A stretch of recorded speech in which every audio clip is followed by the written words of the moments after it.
magandang tanghali. Ngayon ipapakita ko sa inyo yung gagawing Nayon Pilipino, bagong Nayon Pilipino. Ito po guys yung puro napuno sa mga punong kahoy dahil bakanting lote pa, pero yan po ang nakalaan para sa bagong Nayon Pilipino guys. Yan guys, so, papakita ko sa inyo. Yan, gitna lang po siya ng Okada at saka Soler.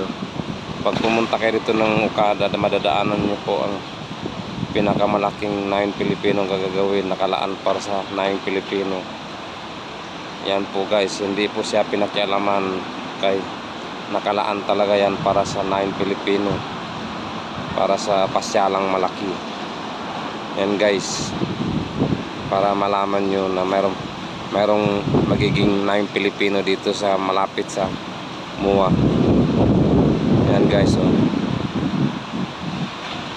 Napakalaki guys, may kubo po guys sa gitna, oh. Yan sa gitna guys, may kubo pa guys. Yan guys, ang laki guys. Sana makapasyal kayo dito pag natapos to. Yan lang guys, magandang tanghali.